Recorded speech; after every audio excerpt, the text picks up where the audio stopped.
Welcome back. Now that we defined our first variable, let's do it again, except I'll move a bit faster this time. It's often necessary to keep track of the last button that was pressed on a touch panel or keypad. Let's see how we would do that in Netlink's code. Luckily, for this lesson, we don't have any touch panel changes that we'll need to do, so we can jump right into it. I'm going to scroll up to the button event we created for our set-top box. As a reminder, we built a button event using channel 0. As we know by now, button 0 is a catch-all, meaning any button on that specific port of that touch panel device. Then we simply have a to command that uses the button.input.channel button object to send the proper channel to the set-top box. I should stress once again how incredibly helpful these embedded button properties truly are. Don't forget where to find these. The easiest way is to select Netlink's keywords help and do a search for button objects.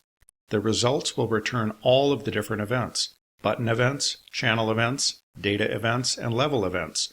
Choose one and all the button objects are listed for your reference. Let's move on. The way this block of code is written will work great. However, this can be improved upon by using a variable.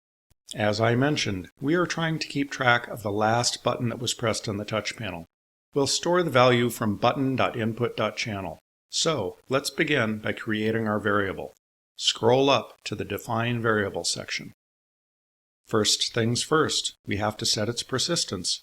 We don't need to keep the values very long, so we will define it as volatile. Next, since button.input.channel will return an integer value, we will define the variable's data type as an integer. And finally, we have to give our variable a relevant name.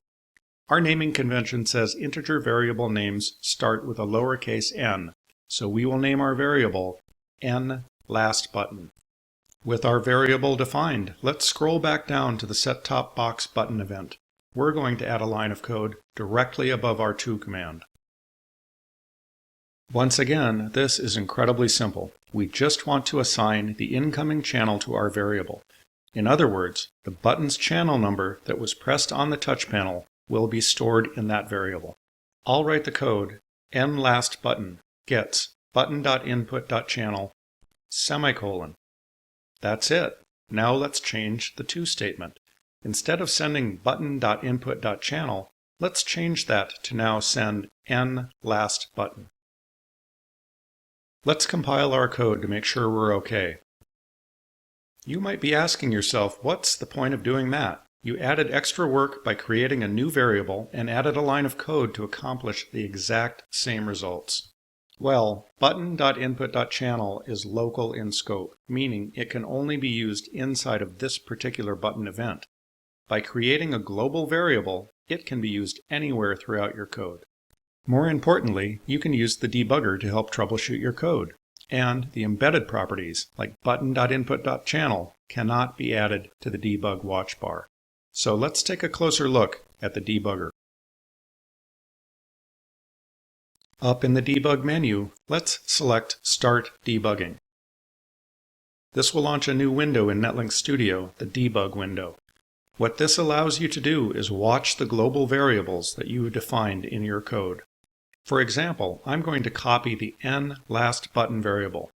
Double-click inside the debug window, paste it, and hit Enter. Or, if you prefer, you can highlight the variable you wish to debug and then simply drag it into the window. Now, watch what happens when I press some of the buttons on my set-top box touch panel page.